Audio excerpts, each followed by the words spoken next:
สวัสดีทุกคนยินดีต้อนรับทุกคนเข้าสู่ช่องของกิ๊กสอนน้องสารเด้อมื้อนี้หนาทุกคนกิ๊กก็จะพาไปที่ FC ไปที่ให้ที่นาคือเก้าเนาะทุกคนเนาะเพราะว่าแม่กับแม่ป้าย่างเพิ่นได้กลับมาจากรักษาแล้วไปที่ยำฮอยแล้วเพิ่นก็จะพากันไปเฮ็ดทางเนาะทุกคนเนาะเพราะว่าใกล้สิฮอดยามฝนแล้วทุกคนละทางไปนาก็ยากเนาะทุกคนเนาะละอีกอย่างก็สิฮอดยามเฮ็ดให้เฮ็ดนายามตกก้าดำนาอันเดิมแล้วเนาะทุกคนแซ่บตาใช่ปะน้ำตาออกเลยรากาสิพาทุกคนไปเบิ้งเนาะคือเพื่อนพากันไปแต่โดนละทุกคนเดี๋ยวที่นำไปหากระซักเครื่องซักของอย่างแล้วแล้วกะสิพาทุกคนออกไปเบิ้งว่าเพื่อนแปลงหนทางเป็นจังเดือแน่เนาะทุกคนเนาะแล้วตอนนี้กำลังสิออกไปเลยนะจ๊ะประตูซี่ลืมทางไปนานแล้วประตูซี่ไปนานแล้วบอกเลยว่าไปปักเชือกบอกเลยว่าเพื่อไปเจ้าอยากอ้อเฮือนไปทุกคนอย่าคิดไปกับรถคู่ใจน้องกับคิดลุยสู้ตายโว้ยการล้างรถเด้เอารถไปทางให้ทางนานี่นะรถเปื้อนแน่นอนเราเบิ่งหนทางกันทุกคนว่าหนทางที่เป็นจังเดิมเพราะว่าเมื่อคืนนี้ฝนหักตกทุกคนป้าทุกคนเบิ่งทางไปนาไหมเบิ่งไหมแถวนี้สิมีน้ำบวกน้ำที่ตุ่มตลอดเลยอ๋อสิไปจังได้แบบนี้ครับมือเดียวอีกซะด้วยสิมือนี่คือล่มจวดเลยได้นี่ตัวเพิ่นหากันไปเนาะได้วะเปี่ยวเว้ยนี่โอ้โหเพิ่นแปลงแถวเด้อทุกคนที่ไปซื้อๆนี่แหละเนาะบ่อยู่บอนนึงก็ต้องอยู่บอนนึงแหละเว้ยนี่เพิ่นบอกว่าไปแปลงคันนาวะสิแปลงคันนาอยู่เสิร์ฟกับโบฮูแหละทุกคนเบิ่งทางไหมมีแต่น้ำเลยเมื่อคืนนี้ฝนตกแห้งขนาดฝนท่านบ่แห้งบ่ทุกคนเป็นฟ้าลมที่แห้งอยู่ทางอื่นเป็นจังใดแด่ส่วนอยู่บ้านน้องกุคิกนี่แห้งก็ฟ้าลมนะเป็นตะยานนี่อันนี้มัน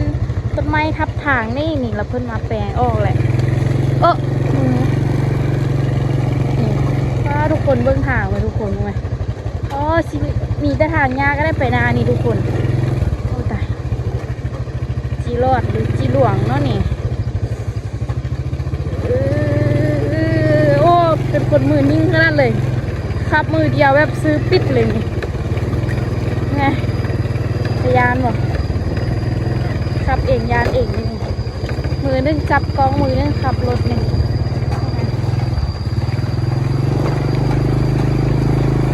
โอ้ยชีวิตเนาะชีวิตมีคนนำล่างท้ายคลิปเบื้องหลังแห้งตลกเลยนี่เฮ้ยทุกคนหายากพวกทุกคนที่ขอจับสองมือก่อนเด้อหรือว่าเขาเป็นเลือดนักสู้บอกว่าลมแล้วต้องลุกนะคะ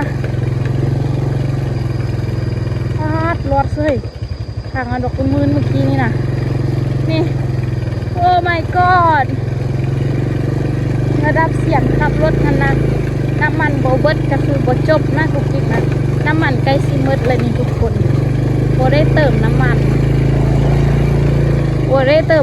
เลย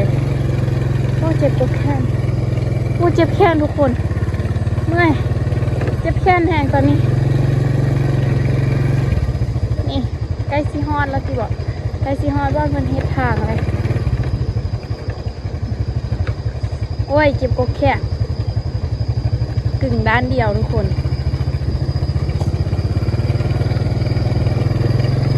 นี่เอ้ยทางนี้แห้งยากว่าล่ามันสิมีแต่ทางยากได้บัดนี้นะมืนได้ทุกคนทางอันนี้นะนี่โตมือเดียวอีกได้นี่ครับรถนี่กองแต่ว่าถ้าตัวทางหน้านี่ยานได้มอดกองอยู่ทุกคนคือสิได้ใช้ซ่องมือก่อนเด้อยานลมเว้ยโอ้ผ่านมาได้ความปลอดภัยผ่านมาอย่างมีประสิทธิภาพไปกันต่อเริ่มเห็นรถละต้องใส่มันแปลงแถวนี้ดิแมนแทเลยบ่เห็นไอ้กุ้งบ่ได้อยู่เหือนนะเพื่อวะบ่ห้ามโต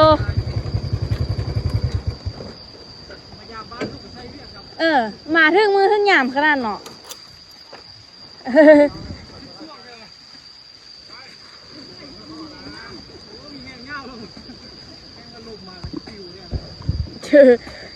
อ้าวอันสามดดำบ่ได้มาว่ะบ่ห้ามสามดดำบ่ได้มานำว่ะ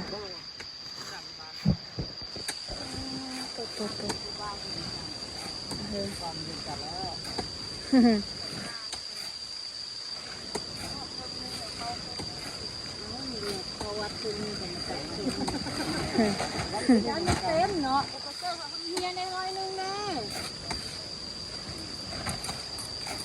เอาบ่ห้ามมามือเด้อ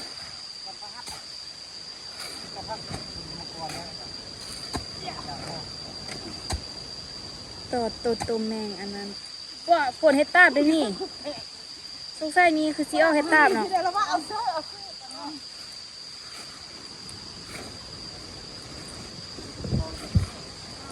หอม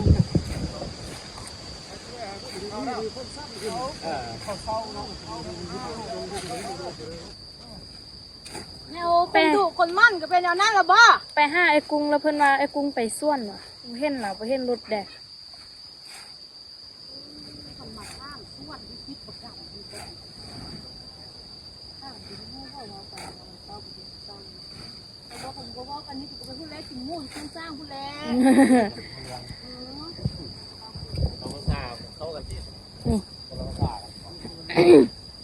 พาดกิกเกือบอันนั้นแต่ว่าพอดีมันเป็นนักแข่งรถนี่เพิ่นเฮ็ดอยู่บ่อนนี้เด็กนี่มันมีน้ำขังอยู่นี่ละต้องเฮ็ดตันคันนาให้กับเพิ่นเพราะว่าเป็นดินเพิ่นเด็ก เป็นดินเพิ่นนะจ๊ะข้างๆหันมันเตะเสาะเอาดินเพิ่นละบ่มีคันนาให้เพิ่นละก็เลยแบบต้องได้กันให้เพิ่นนี่พากันมาแปลงทางไปนาย่านอีปิง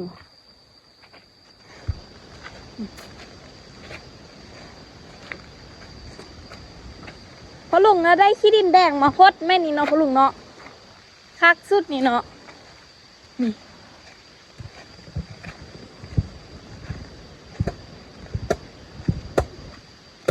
มันบ่มีขนาดเพิ่นว่ะ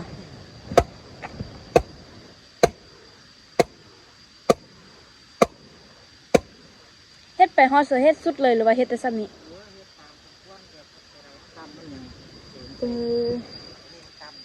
ตำแห้งตัวนี้เนาะเพียงกันเลยเนาะเพียงขี้ดินเลย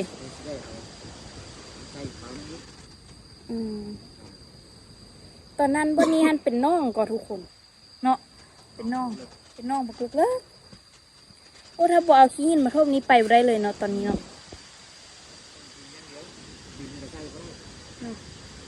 จมอยู่พื้นคือเก้าแล้วเป็นขี้ตมอีกเนาะหินละเอาอันขี้ดินแดงมาโปะนี่คักนี่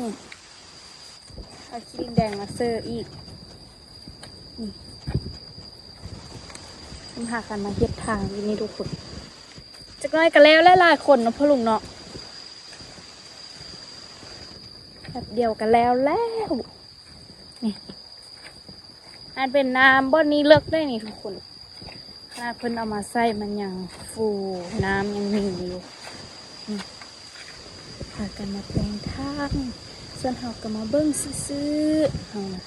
บ่ห้ามมากิ๊กคิดว่ามันเปลือกกิ๊กเบิ้งแฮเบิ้งว่ากิ๊กเบิ้งบักดนกิ๊กสังเกตไปกิ๊กห้องเสื้อนี่ทุกคนเป็นประมาณนี้มันเป็นประมาณนี้แล้วเพิ่นเอาเสื้อทางข้างหันเรียกห้านอกเลยที่รถขึ้นไปห้านอกอยู่หันสบอสิไปเอาเสียดให้แม่ตูเดี๋ยวแม่ตูว่ามีเสียดเขียว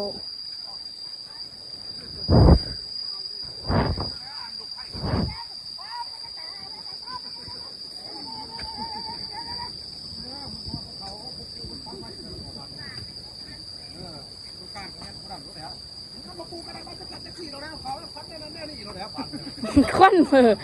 ว่าเขาเจอเอาเรื่องได้ให้เงินปะคุดผลพวก เม็ดคุณเม็ดอู้ให้คำนี่เม็ดคุณเม็ดเต็มที่เลยได้กองนี่นะกูได้คำนี่นะ ดำก็บอกแร่พัดได้น้อยมาผู้เดียว มาตาดิ มาผู้เดียวแน่ ได้โลไป ได้ห้านกันได้แบบนี้น่ะ มาก้อนมาท่าก้อนกับที่ได้ไล่นึงที่ต้องรู้ตามรู้ ได้มาได้ก็ได้ได้นะเบอร์ ห้านหัวคนแล้วแหละ เงินมาจะคนเขาเท่านั้นเลย บ้องห้ามกันได้น้อยบ้อง มาผู้เดียวจะน้อย บ้านลายเสียพันโอ้บ่ได้เลยบ้านลายเสีย ขนาดยังบ่เห็นเลยนี่ ถ้าเห็นนี่สิซ้ำเด้อ เอาโลนึงก็พอเขาจะมาตีเห็ดมวกตีเห็ดมวกใส่ล้อบ้านเลยมันจะไปตั้ง ยันเขาบ่เห็นเนาะ ยันเขาเห็น มาเห็นไปคอกไปคอไปสิอยู่น้ำเกลือเนาะ ว่าไม่ได้ดีแล้วครับคนละกินน้ำไส้แล้วครับน้อยขอนี่เนาะดูตึงบ้านบนเมือง เลาะทั้งนาแล้วเป็นละแรงแล้วกินคอลลาเจนเราไปเลาะอยู่ทั้งนา โอ้ยบ่ทันฮอดอันนั้นบ่ทันออกบ้านปุ้นน้ำทางละ แม่บ่มีพาว่าสิไปเอาอันนั้นเสียดให้มีตู้น่ะแม่นไปเอาเสียดให้มีตู้เด้อเด้อตู้บ่มีเสียดแควลายมือล่ะเอายากก่อน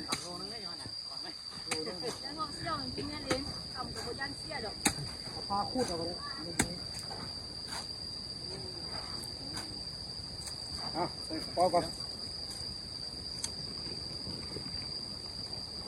ตามมาขี่คือพลังตามมาขี่คือพัง มาขี่ไปทางนี้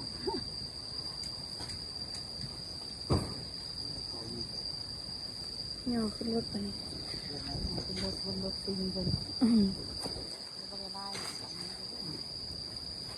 คักขนาดเนาะ เล่นเสร็จการแก้หน้าออกไอ้เต้นนะทำไอ้จันอะไรนี่จะไปเต้นน้ำ จะเป้าจะเป้าก็แล้วบอกไปนอนดีกว่า ไล่คนอยู่ในประเทศกันห้ามไปเลย เอาตะแมงมัดมันก็มีมัด เลย มั นะ ด เปิดเลี้ยงไว้เลยเนาะโดยจันกันเลย คิดอยู่เท่าไหร่นะ พอวะโอ้ยดีดีดีเลย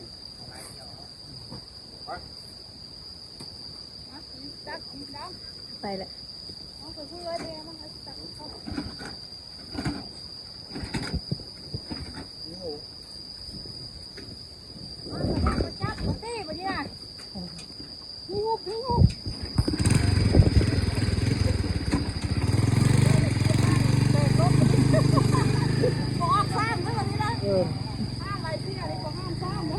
เนาะมาแต่ห้ามเนาะ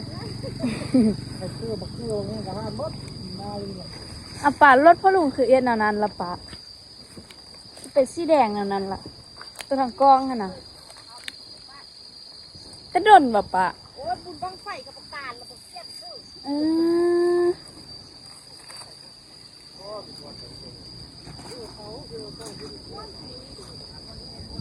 ไก่นี่ไก่กับไก่ทาง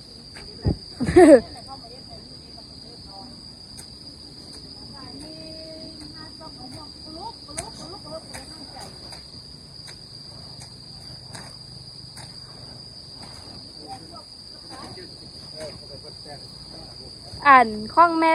กล้องแม่นอ่านกล่องตัวเนาะแตกนะแม่นบ่ไฟไหม้เลย มัดแกนมาเลยพอพวกนี้อะไรใส่มาเลยก็เขามัดแกนแล้วก็เอาพวกกล้วยมัดใส่ไข่เขาอาบกล้วยนะ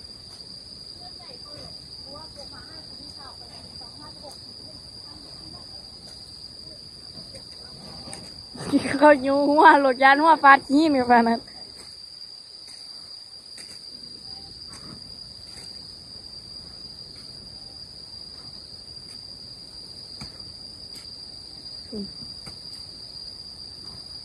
ตอนเฮ็ดมีซ้ำมีเบิ่งตอนเที่ยวสิมีซ้ำเด้อ เออ เอาเบิ่งตอนเที่ยวสิมีเพิ่นเด้อ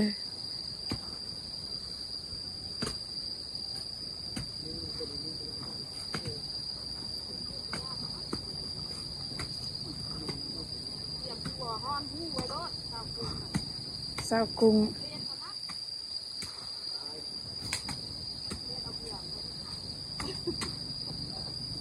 ไม่เห็นเราอยู่ข้างนั้นเอาเกลือแปะม่วงสุกมันแต่เสือคงเบอร์สุกดีกว่าชอบกินม่วงก่อน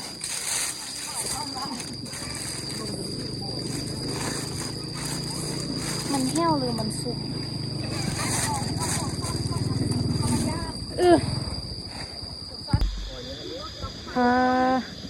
เ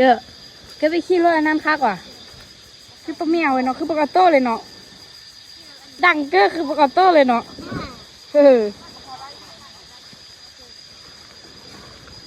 ใกล้สิแล้วหรอวะ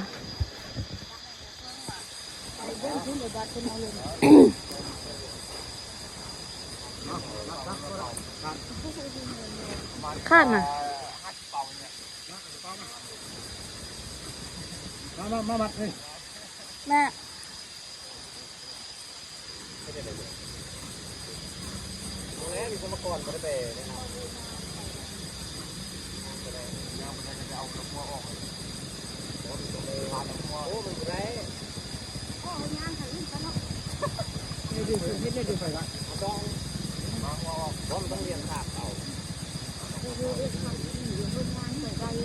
ห้ามเฉยมาได้บอกท่านต้องตั้งเอานี่ไป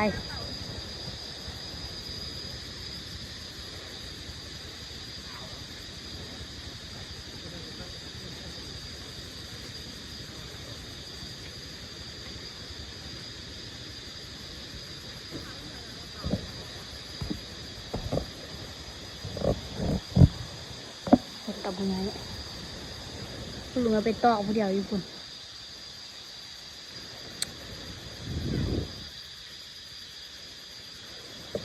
ย่างไปเบิ้งคุณลุงหาเจอละ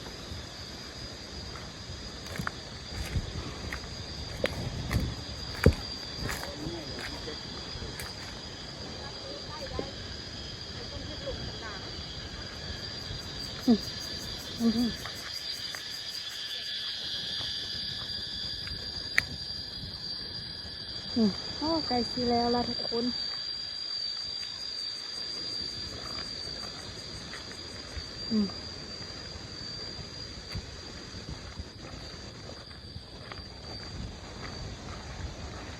มาคุกกิโลอยู่นี่เนาะ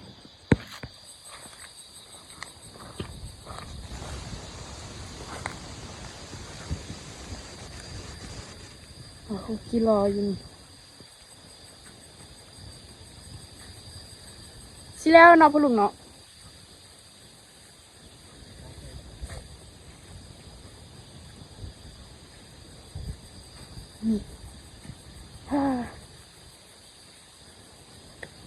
มองแล้วทุกคน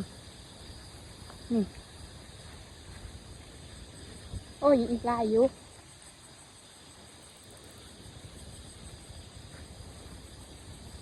หอนนี่ยังไล่อยู่ทุกคนยังมาทับพี่นี่มีเออยู่ว้าสาวเปาอีกสาวเปาสิแล้วป่ะฮะ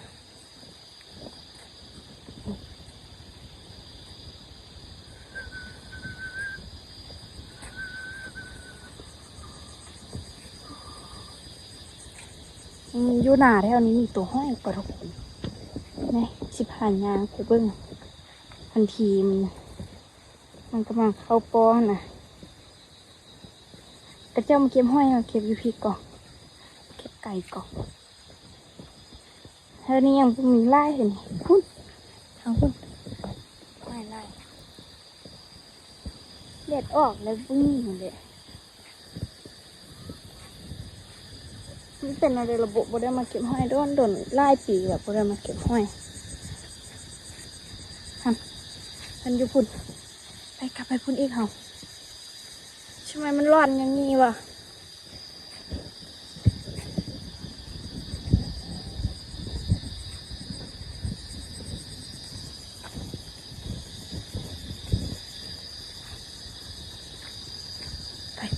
ไปกันต่อปลาแปะเป่ามาเพิ่มแล้วทุกคนเอาเป่ามาเพิ่มอีกเท่าเดิมนี่แม่ ปลายสิแล้วหรือวะ พ่อกับพาก็สอนที่ไหน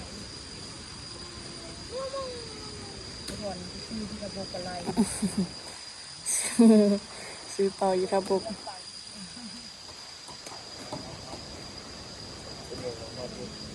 ขายแล้วที่บอกกูมาติดโดนมัน ถ้าก็เอาไปก่อนในกองเนี่ย นั่นหรอ มันยังสิบวาวบ่ฟูเลยเนาะคันโตไหมฮะน่ะจับเสื้อขนยาวกับบ่ทัน ไป อีกโดน โคนลองสารแล้วจะเป็นโคนสวรรค์ที่ เราก็อยู่สวรรค์นั่นแหละฝนกันเนาะไข่สวรรค์ในเนาะแม่เรากันเนาะไปโอ้รถยกล้อ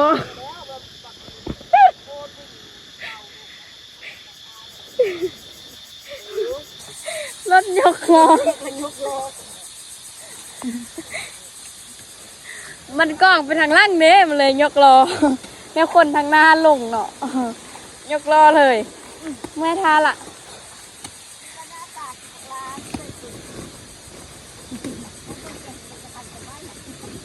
ใบเฟิร์นนี่แม่บอซื้อน้องต้นอ้อ ใบเขาผู้เหยาวด้วย กินในต้นนางจำ ผู้เหยาวเรายังกินแป้งนัวบ่ได้ป่ะแม่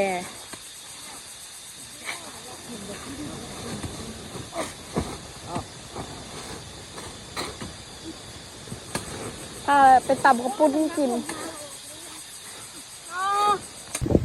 นี่ทุกคนฮอนหันแล้วเฮ็ดทางเรียบร้อยละบ่แม่นเฮ็ดทางเฮ็ดขนาดเพิ่นเรียบร้อยแล้วทุกคนฮะตามฮอนหันนี่เนาะ